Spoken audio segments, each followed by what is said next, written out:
Queridos e maravilhosos preletores, líderes da iluminação, divulgadores de todo esse nosso querido Brasil, muito obrigado. É uma grande honra e uma grande alegria ter esta oportunidade de dirigir algumas palavras para todos os senhores, todas as senhoras, todos os jovens que estão com o movimento de iluminação da humanidade. Em especial, justamente porque o nosso tema hoje aqui, a nossa conversa, é o papel do líder na divulgação da festividade do Santuário Roso do Brasil.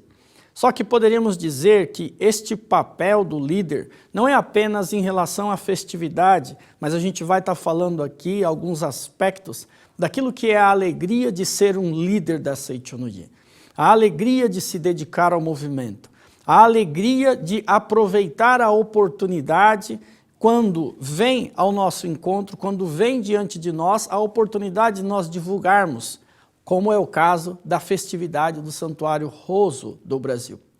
A festividade do Santuário Roso do Brasil é tida como a maior festa espiritual em que realizamos dentro da Seichonoye. Talvez seja a maior festa espiritual para o mundo espiritual que é realizada aqui no nosso continente latino-americano. Justamente por quê? Porque a festividade do Santuário Roso, nós convidamos todos os entes queridos e amados dos nossos líderes, amigos, adeptos de todo o Brasil, em que naquele dia estarão recebendo a Sutra Sagrada Chuva de Néctar da Verdade dentro de uma cerimônia, em que dentro desta cerimônia, dezenas de milhares de pessoas leem a Sutra Sagrada.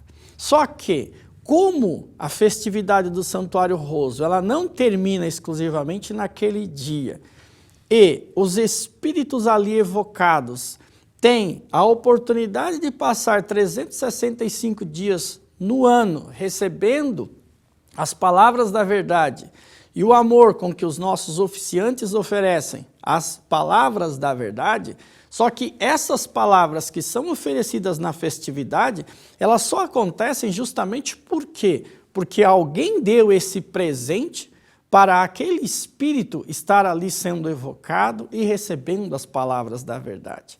Podemos perceber que a festividade do Santuário Roso, ela mostra justamente que o nosso movimento ele não acontece apenas na esfera do mundo material, mas tem aí a presença da esfera do mundo espiritual. Então, a presença do mundo espiritual. Quando nós falamos de mundo espiritual e sabemos, nós, líderes, que o mundo espiritual tem justamente uma parcela na formação do nosso destino. Então, a festividade do Santuário Roso é um convite para que possamos convidar as pessoas a transformarem as suas vidas, transformarem os seus destinos, quando elas oferecerem um registro espiritual para um ente querido, e esse ente querido, recebendo justamente as palavras da verdade, podem se iluminar, podem compreender a verdade e, consequentemente, estar emanando vibrações boas, positivas e fazendo com que o destino das pessoas que ali estão conectadas com eles seja cada dia mais feliz. Então, para nós, como líderes, poder atuar na festividade do Santuário Roso, fazendo com que se expanda cada vez mais o número de registros espirituais nesta festividade, é sem sombra de dúvida uma grande oportunidade que nos é dada por Deus. Aliás, ser um líder do movimento de iluminação da humanidade é uma grande oportunidade. É uma grande oportunidade de nós acumularmos virtudes. Porque quando nós decidimos ser um preletor, ser um divulgador, ser um líder da iluminação, nem sempre estamos sabendo da nossa condição espiritual, se estamos salvos ou não. E é justamente isso que está colocado no livro O que deve fazer o dedicado à iluminação. O livro que deve fazer o dedicado à iluminação, logo nas primeiras páginas, na verdade, no prefácio, está dito assim: que são os dedicados à iluminação? São pessoas como vocês, caros leitores. São pessoas que não buscam unicamente o benefício próprio, e sim estudam a verdade a fundo, aprimoram o espírito e, divulgando a verdade, promovem o crescimento espiritual de outras pessoas, visando proporcionar-lhes felicidade. Então, o papel nosso como líder é proporcionar a felicidade a outras pessoas, sem na realidade estar preocupado com a nossa própria felicidade. Só que sabemos que eu e o outro somos um. Se o outro está feliz e fica feliz, na realidade nós também vamos sentir esta felicidade. E a gente percebe isto justamente dentro do livro da Sutra Sagrada, A Verdade em Orações. Na Sutra Sagrada, A Verdade em Orações, tem justamente a oração pela felicidade de toda a humanidade. Nesta oração, logo lá, depois do início dela, tem uma parte que fala assim: o valor de uma pessoa é avaliado pelo grau de felicidade que conseguiu proporcionar ao próximo. Então, se fôssemos avaliar uma pessoa, poderíamos dizer que o seu valor está justamente na medida que ela conseguiu proporcionar felicidade às outras pessoas. Por mais alta que seja a posição social atingida pela pessoa, ou por mais riqueza material que tenha acumulado, se ela não consegue proporcionar felicidades aos seus semelhantes, podemos dizer que, na verdade, não se pode dizer que essa pessoa venceu na vida. Então, essa pessoa, na realidade, se ela não conseguiu proporcionar, seja através das suas próprias atividades, seja elas profissionais, empresariais, ou naquilo que ele realiza, se ele conseguiu proporcionar felicidade ao outro, com certeza, o valor dessa pessoa é completamente diferente. Aliás, na Verdade da Vida, volume 9 e 10, tem lá um trecho que fala justamente isso. Nós nascemos nesse mundo e temos sim o nosso retorno ao mundo espiritual, de uma certa forma, já pré-determinado.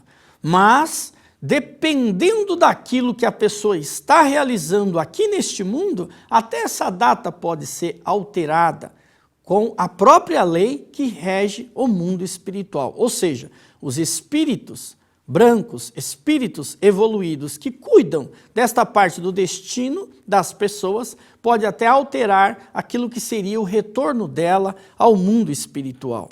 E mais adiante na mesma oração consta o seguinte: as realizações materiais poderão decair algum dia, as riquezas materiais poderão ser destruídas algum dia, mas os atos de amor e as virtudes acumuladas por aqueles que praticaram a bondade, vivificaram o próximo e foram úteis aos semelhantes, são indestrutíveis e serão glorificados eternamente. Com certeza, os senhores preletores, os senhores divulgadores, as senhoras aí da Associação Pomba Branca, quantas vezes que foram abordados por alguém que chegou e falou assim: se eu estou hoje como estou no movimento, ou se eu tenho a família feliz que tenho, foi graças à sua orientação, ou foi graças ao seu convite para estar aqui. Aqueles que já tiveram esse tipo de resposta, ou esse tipo de informação de alguém que chegou, qual foi a felicidade que você teve? Não tem nada material que possa explicar isso, ou, na verdade, retribuir isso, mas é aquilo que vem lá do coração. É um sentimento maravilhoso que nós temos quando uma outra pessoa chega e nesta própria vida chega e diz: olha, muito obrigado por você ter me conduzido a Seichonoye. Muito obrigado por você ter me entregue aquela revista. Muito obrigado por você ter insistido para que eu fosse para a academia ou para ir naquele evento. A alegria que vem de dentro é uma coisa que não dá para explicar. E com certeza muitos dos senhores e senhoras preletoras que estão nos ouvindo já tiveram a felicidade de ouvir isso. Agora imaginem vocês aquilo que a gente não pode ouvir. Mas é na realidade a gente chegar para uma família que temos um relacionamento e dizer para eles: olha, nós vamos ter uma festividade que se chama Festividade do Santuário Roso. Lá você pode oferendar para os seus ancestrais os seus antepassados, convidá-los para que eles possam participar dessa festividade e receber as palavras da verdade. Não importa a religião de origem, mas sim o que vai significar é o seu amor. Só é possível eles estarem nesta grande festividade se eles forem convidados. E o convite é justamente o registro espiritual. Quando fazemos isso, e esta pessoa preenche este registro, você não vai poder ouvir, mas passado a festividade ou mesmo dentro da festividade, do mundo espiritual, aqueles que foram convidados estarão com esse sentimento. Muito obrigado por você ter feito isso pela minha família. A gente não consegue ouvir, mas isso acontece. Quando se aproxima a festividade do Santuário Roso, é muito comum pessoas que às vezes a gente nem tem contato constante, do nada se aproxima da gente. E ali é a hora que você tenha justamente a oportunidade. No ano passado, na festividade, tem uma professora que trabalha no nosso colégio aqui em São Paulo, e ela procurou a minha esposa porque ela não estava conseguindo dormir. E ela estava tendo sonhos assim horríveis. Eram sonhos e mais sonhos e mais sonhos e mais sonhos. E dentro destes sonhos, ela sonhava justamente com pessoas que já tinham partido da família dela, pessoas próximas. E aí foi que a minha esposa veio conversar comigo e falou assim, olha, eu pedi para ela falar com você. Quando ela veio conversar comigo, eu me lembrei que faltava 15 dias para a festividade do Santuário Roso. E que com certeza era algo que estava, eles sabiam que ela tinha contato com alguém que tinha a luz, vamos dizer assim. E foi aonde eu falei para ela da festividade do Santuário Roso. Levei os registros, ela colocou todos os familiares no registro, mas o que aconteceu foi que depois, além de ter deixado de sonhar com estas pessoas, existia um imóvel que eles estavam querendo vender há muito tempo e não conseguia, foi questão de uma semana depois vendeu. Desenrolou uma série de coisas na vida dela que ela dizia, com certeza, foi graças aos registros que eu pude fazer. Então, o que isso significa? Que mesmo uma pessoa que não está frequentando o nosso movimento, nós temos a oportunidade de convidar essas pessoas, pelo fato de elas terem relacionamento com a gente, a justamente convidar essas pessoas para fazerem os registros.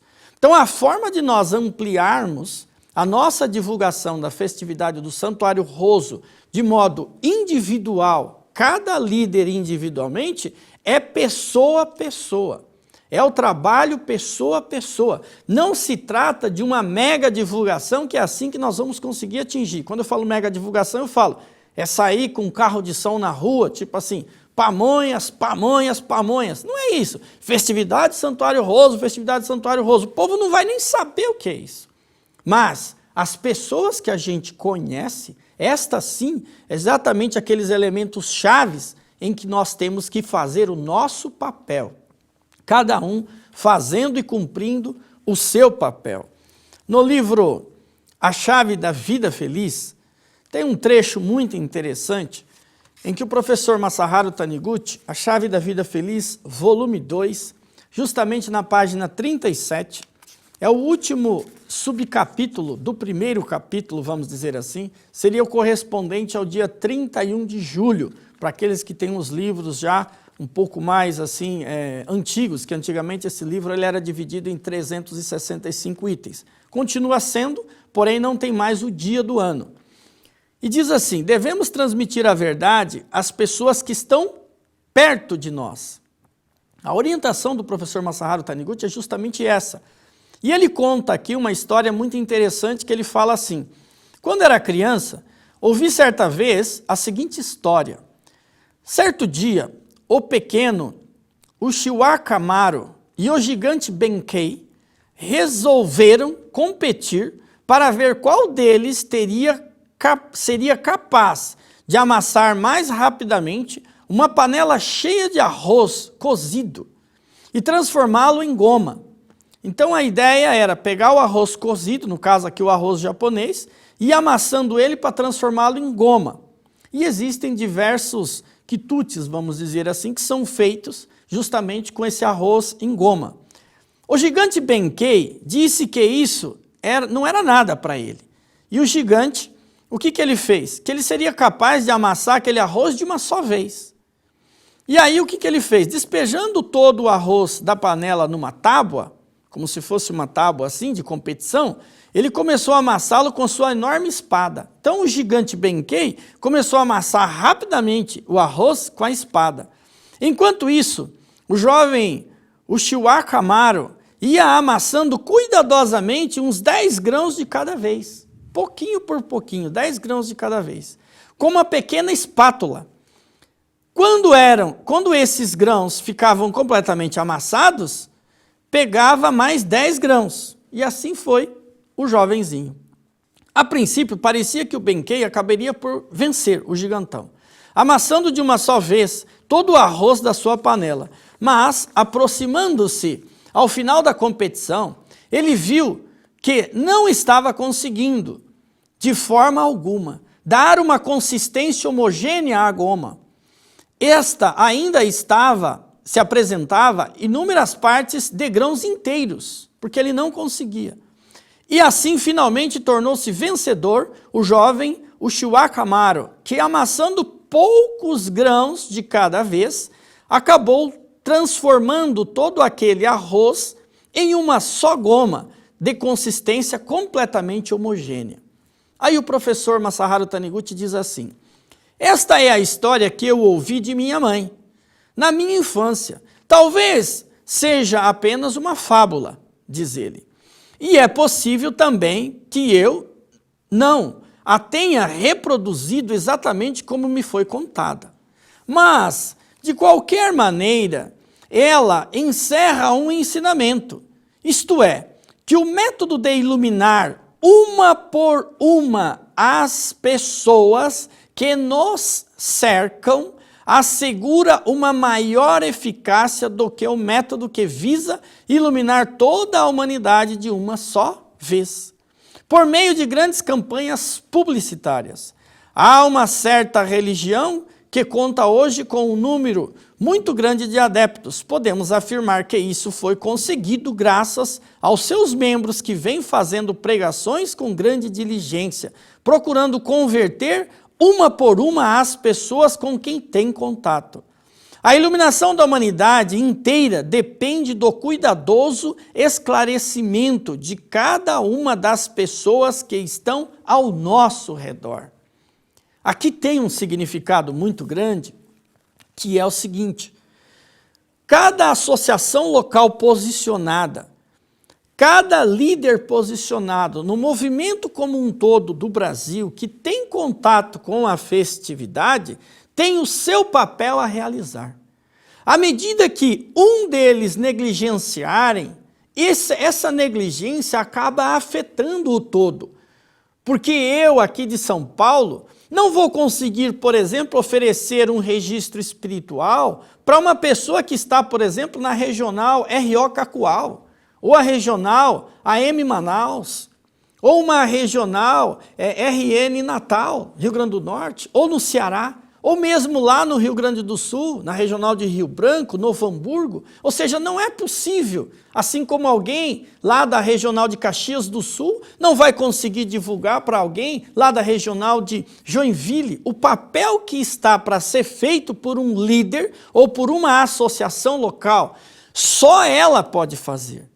Ninguém pode fazer no seu lugar. Isso significa que o papel nosso como líderes é exatamente criar um mecanismo de nós nos conectarmos e contatarmos as pessoas que estão próximas de nós.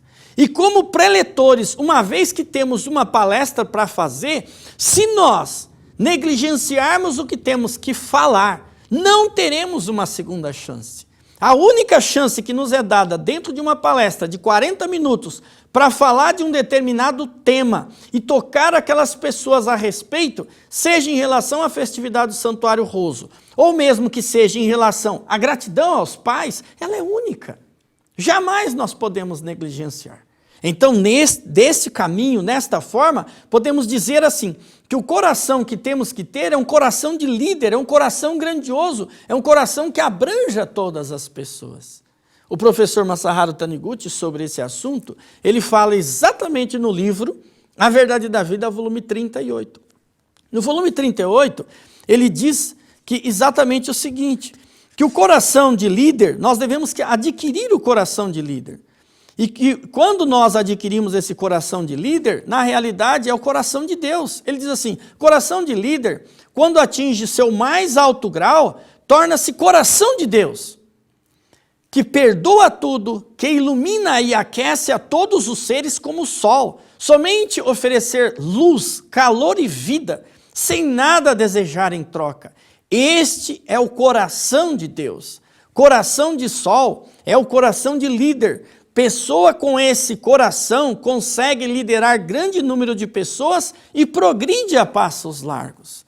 Talvez, se fôssemos fazer uma oração individual, como líderes, deveríamos pedir para Deus, Deus, conceda-me o seu coração, um coração de líder, um coração capaz de abranger muitas e muitas pessoas. Certamente Deus nos ouvirá, porque Ele ouve tudo aquilo que nós pedimos em oração. Em especial, um líder como você que está nos ouvindo agora. Um preletor como você. Eu, quando tenho alguma situação complexa na minha vida, mergulho dentro da minha meditação Shinsokan e busco falar com Deus que se manifestou através da Seichonoye. Deus que se manifestou através da Seichonoye. Repito várias e várias vezes o canto evocativo de Deus. E não titubeio em contar para Ele todas as situações que estou vivendo, dentro da meditação Shinsokan. Mas depois de meia hora de meditação, tá? Não costumo fazer isso no começo, não. Eu acho que você no começo falar tudo, não é a hora ainda. Tem que primeiro concentrar, sentir Deus, e aí conversar. Certa vez eu resolvi conversar com o mestre Masaharu Taniguchi, depois de uma meia hora dentro da meditação, e falar para ele como é que estava o movimento e tal. Olha, veio muitas ideias depois. Mas aí eu pensei, não vou incomodar o mestre não, vamos falar com Deus, está presente em tudo e a todos e tudo mais. Mas encontre cada um o seu jeito e a sua forma. Mas eu fico imaginando a alegria do mestre Masaharu Taniguchi de ter você como preletor, você como divulgador, você como líder da iluminação. E eu sinto isso quando leio o livro do professor Ryutaro Kawata, em que o professor Kawata conta justamente aquele início da Seichonoye. E naquele início, não pense que foi uma coisa tão simples, tão fácil assim para o mestre. Tomar uma decisão em 1930, do jeito que o Japão estava, do jeito que o mundo estava, com certeza é muito mais complexo do que hoje. Só que o professor Kawata fala no livro, em várias partes, que o mestre se alegrava muito com a conquista de um novo adepto. E aí eu fico pensando, né? Ele que recebeu a revelação divina, através da revelação divina recebeu as sutras sagradas, a alegria dele de saber quando nós conseguimos que uma pessoa faça um registro espiritual para uma linhagem inteira, em que passará 365 dias por ano sendo consagrado e lido no Santuário Roso e recebendo uma oração. Certamente o mestre sabe do impacto que esse registro terá na mudança no destino daquela família. E que com certeza a alegria dele é muito grande. Por isso eu penso que a alegria do mestre Masaharu Taniguchi e de todos os nossos pioneiros, quando vem cada um dos senhores, cada uma das senhoras, cada um dos jovens, líderes, trabalhando, divulgadores que nem entenderam direito a Seichonoye, mas não precisa entender não, vai com calma. Mesmo os preletores mais antigos ainda não entenderam direito não. Estou há quase 30 anos aí estudando isso. E quanto mais você estuda, mais motivado eu fico para estudar, mas sem preocupação. Sabe por quê? Quando o professor, uma das vindas do professor Masanobu Taniguchi aqui no Brasil, a professora Junko Taniguchi, numa das suas palestras, que aliás, a professora Junko tem assim, aquele coração e aquele amor maravilhoso que abraça todos nós, né? E a professora Junco, ela falou justamente que uma vez ela estava incomodada com essa coisa, né, do movimento de iluminação da humanidade. Ela resolveu ir perguntar para o professor Masanobu Taniguchi, né, quando é que ele imaginava que a gente conseguiria iluminar toda a humanidade, né? E diz, segundo ela, com as minhas palavras, dizendo agora, né, diz que o professor Masanobu falou assim, para ela não se preocupar que a vida é eterna, né? Ou seja, se a vida é eterna, nós estamos na eternidade da vida. Cada um de nós estamos nesse rio da eternidade da vida. Então não se preocupe demais com o quanto que eu já aprendi, o quanto que eu já cresci, mas simplesmente continue caminhando, continue fazendo o seu papel. No livro A Chave da Beleza e da Saúde, tem uma passagem assim maravilhosa, que inclusive faz parte hoje essa passagem da cerimônia do fogo. Na cerimônia do fogo que nós realizamos nos nossos seminários na academia, tem um trechinho lá da explicação na cerimônia do fogo, em que diz assim, o professor Masaharu Taniguchi explica sobre o significado do acendedor dos 7 candeeiros. E ele explica dizendo que os 7 candeeiros significa as 7 igrejas, tudo isso tem a explicação que é o que normalmente nós sabemos. Mas naquele livro, numa parte seguinte, ele fala assim, porém, todos aqueles que foram tocados por esta verdade são também candeeiros, mas existem muitos candeeiros que estão apagados. Então, nós, que temos a nossa tocha acesa, como candeeiro, nós temos o papel de acender muitos e muitos candeeiros. E se nós acendermos o candeeiro em uma família, através da festividade do Santuário Roso, mesmo que essa família não venha para Seichonoye, nós não precisamos ter essa preocupação. Nós estamos exatamente realizando o movimento de iluminação da humanidade. Não a humanidade apenas que a gente enxerga aqui, mas a humanidade que também está num plano espiritual, no mundo espiritual. É papel de líder fazer isso. Nós não podemos negligenciar isso, porque muitas pessoas empurram e deixam passar a oportunidade. Não vamos deixar passar a oportunidade. Sabe por quê? Porque muitos deixam passar a oportunidade. No livro Revelações Divinas, tem a revelação divina do cumprimento da missão. E na revelação divina sobre o cumprimento da missão, diz assim, o que será que os outros vão pensar de mim? Se vivem preocupados com isso, o sofrimento mental não terá fim. Muitos não praticam, como líder, o movimento da Seichonoye, não pratica na sua vida, porque fica preocupado com o que os outros vão pensar. Eu normalmente vou num restaurante, tem lá restaurantes chique e tudo mais. Eu, antes de tomar minha refeição, pode ser o que for, eu fecho os meus olhos, fico em posição de oração e agradeço a comida. Deus, muito obrigado por esse alimento, muito obrigado. Mentalmente, agradeço. De forma sintetizada aquele alimento. Eu não estou importando com quem está do lado. É um sentimento meu com Deus e com o alimento que eu estou tomando, porque aquilo está relacionado com a minha fé. Então, nós não podemos preocupar com o que os outros vão pensar. Pensem somente sobre o quanto amam e que espécie de trabalho realizaram. Mais adiante ele fala assim, então, procurem ser reconhecidos somente por Deus, e não espere ser reconhecidos pelos outros. Uma das causas do sofrimento do homem é a mente que procura manter as aparências. Então muitos dos senhores que aí estão, já fizeram trabalhos grandiosos, e ninguém chegou até você e falou assim, parabéns, muito obrigado, muito obrigado, muito obrigado, mas não precisamos fazer trabalho esperando isso. Não há essa necessidade. Nós podemos simplesmente nos dedicar, simplesmente realizar o trabalho, sabendo que o seu compromisso é com Deus. Você se vinculou ao movimento de iluminação da humanidade, que foi um movimento encetado por Deus através do mestre Masaharu Taniguchi. E foi Deus que fez com que você se vinculasse a Seichonoye. E é esse Deus que está dentro de você, que está dentro de todas as pessoas, estará sim o tempo todo aplaudindo você, no momento em que você fizer a sua parte, no momento em que você for até as famílias e falar assim, festividade do Santuário Roso é isso. E aí eu pergunto, será que foi você que fez isso? ou foi lá do mundo espiritual, os antepassados desta pessoa que impulsionou para que você fosse lá e falasse. Eu realmente não sei. Mas o que eu sinto é que cada um de nós deve fazer a sua parte em tudo que for relativo ao movimento de iluminação da humanidade. Porque se você não fizer, ninguém poderá fazer no seu lugar.